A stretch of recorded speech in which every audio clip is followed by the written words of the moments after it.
recording. I'm not actually going to find out until I start actually doing something. So let's go ahead and jump right in.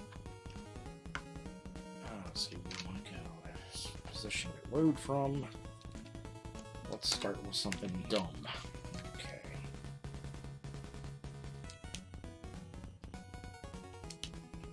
I need to talk. Oh gosh.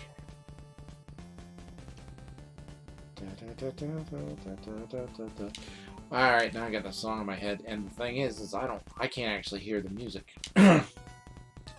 There's no volume on the coming through for the emulator, because playing at this speed, the emulator itself is the sound is grumbling, essentially. You don't want to hear that. But these are a number of save states I've created. You're saying to yourself, well, how did you create a save state with no mushrooms? Easy. I just turned off the bees and dragonflies, which you can do with cheat codes in the emulator, and then I, spent time meticulously clearing out the mushrooms. At which point, the only mushrooms that spawn are from destroyed segments of the millipede. Will spawn a mushroom, and that was actually the one mushroom you saw me destroy at the beginning here. But I figure people is like, oh, well, we've never seen a actual, and you notice at the end here, all of the bees and dragonflies will start spawning mushrooms, and that happens normally in normal gameplay anyway. Now, if I were to turn the only way I could prevent that from happening at that point would be to turn the bees, and if I turn the bees and dragonflies off, during the swarm waves, I think it kind of bugs. It kind of bugs a little bit. It's kind of weird. Let's do it, actually. Let's go. No mosquitoes. What am I doing? Oh, it's, no, I think no mosquitoes is basically the, no, ants and earwigs. But they got that wrong. It doesn't really accomplish anything. No mosquitoes. What is it? There's something in here that essentially gets rid of the spiders and the beetles.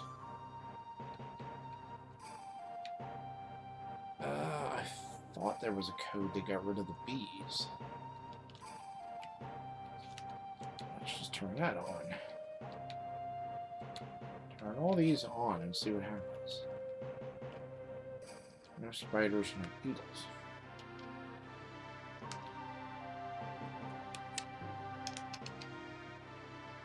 Still got...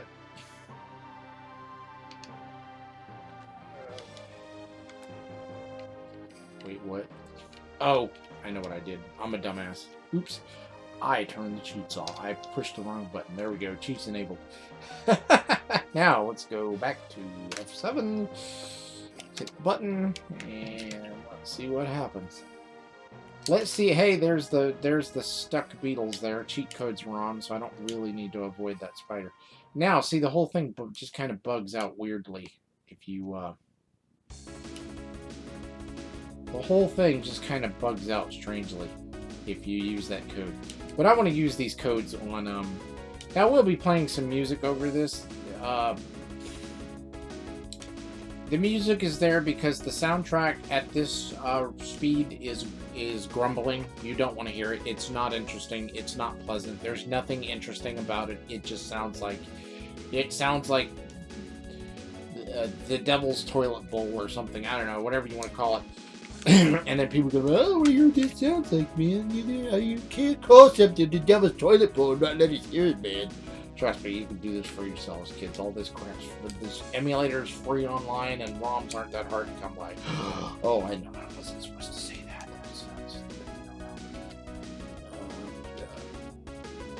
Come on. There we go.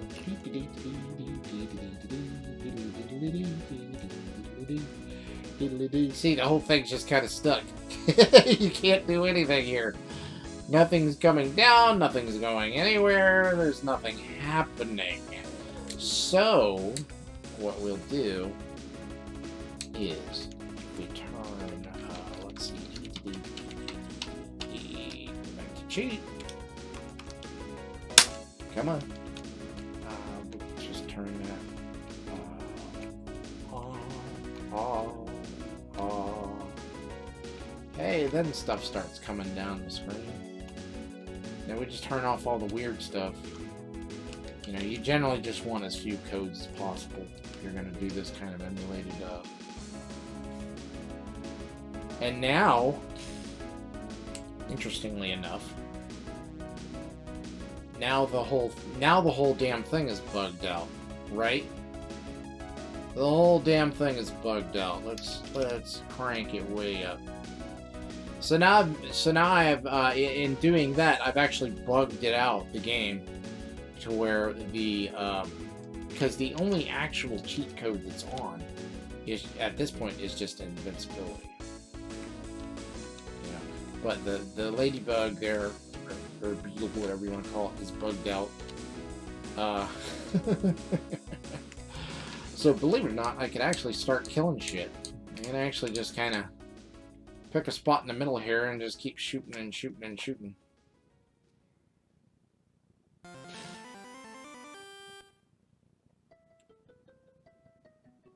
I actually had completely, believe it or not, I had completely forgotten about this. See, it's been so long since I played with any of these save states, I had forgotten that this is what happens. It's been essentially the game bugs out.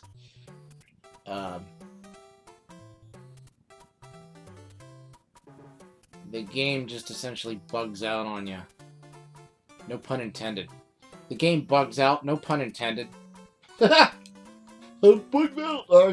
I see what I used to be doing there. The game just kind of bugs out.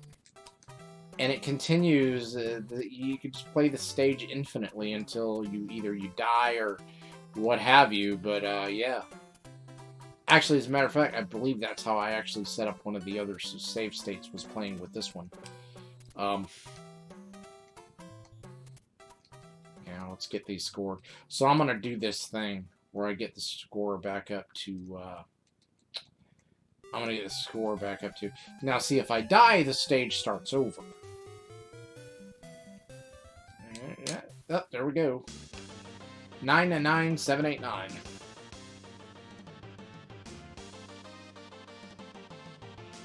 And it's just, and at this stage, I'm not sure what, I think it's 400,000 points. At 400,000 points, you essentially start getting a constant fallout of dragonflies and bees. Essentially, what's occurring is they're trying to fill up that small area at the bottom there, which they will never be able to do because of the spider's pattern. Now there is a score-wise, there is a section where the spider will only move around in the gray area, and they actually can, and I've done this before, and I'd have to set it up again. I don't remember how I did it, but you actually can just basically fill that entire top area with mushrooms. And another interesting thing is that if you let it run like this, you'll see that, as a matter of fact, let's go ahead and I can do it this way, because, I mean, the millipede will respawn. Go ahead and die. Come on. There you go. You just... Oh, no. It took us to the next stage. So the next thing I want to show everyone is the spawn field of the earwig. I know, fascinating, right? I've left the emulator running at about, I think this is 10,000%. For around about an hour, so probably the equivalent, I think, mathematically comes out to like 4 days. And as you can see, the earwig spawns from rows 2 to 17. You've got in the black area, you've got 24 rows of mushrooms, and then an additional 5 rows that mushrooms can spawn on in the player area. Now, for the longest, I've actually done this experiment before, and for the longest time, the first time I did it, it took forever for an earwig to spawn on row 10 for some strange reason. And then I noticed that the next time I did it, because I ran the experiment again to see if if there's going to be any difference. The next time it was row 7. So I'm wondering if there's some kind of bug in the code or it's just RNGesus at work. Praise be to RNGesus. That the earwig decided that it, for a very, very long time, was not going to spawn on a specific row. The first time it was row 10, and I left it running for about, it had been running for about 35 minutes at this speed before it finally spawned on row 10. And then the next time I ran this experiment, it was around about 25 minutes or so before it decided it wanted to spawn on row 7. But as you can see here, it's rows 2 through 17 where it actually spawns. So that's a bit of dumbness there. Now the next thing I want to show you, if we can do a let me go back over to the main screen here, is let me turn frame skip off first of all. Sorry, turn off. Okay, there we go. So we're actually running at 50% speed here for my own, because I suck at this game. Even with cheat codes, I still suck. Even with invincibility, I still suck. So we've got a, let's see, it's that one. I'm sorry, folks. I'm looking for the save state that has the high score. This is the one I was looking for. Now, what I'm doing here is trying to enter the. I probably didn't do this right. Now, see what you're going to notice. We're already into the swarm here. I'll see if I can get it to. If I can kill enough stuff for it to happen. Once we flip the counter, the difficulty resets. You just physically saw it happen just there. As you can see, we're back into the slow moving insects here, including the spider. And an interesting thing about this is, even though normally the length of a swarm wave is based on your score, and that's true, except you saw the difficulty reset, but the actual length of the swarm wave didn't actually reset. That's why I'm thinking that it's a timer-based thing. Because one thing I was always wondering about is, like, okay, is the swarm wave a count of the number of baddies that spawn at the top of the screen and fall to the bottom, or is it just strictly like a timer-based thing? It's like this swarm lasts for this amount of time during which stuff will spawn until it reaches the end. I believe it's timer-based for that reason. Because you saw the difficulty reset, but the length didn't actually change on the spawn there. So that was kind of the last thing. I don't think I have anything else really for this game. Maybe a few minor things that I might put together a video on. But yeah, I think that's all I wanted to show you for now. So. Yeah, this has been episode 0, because it's garbage, of stupid emulator tricks. Thanks for coming out. Don't like, don't subscribe, do not share this video, and don't you dare click that notification bell.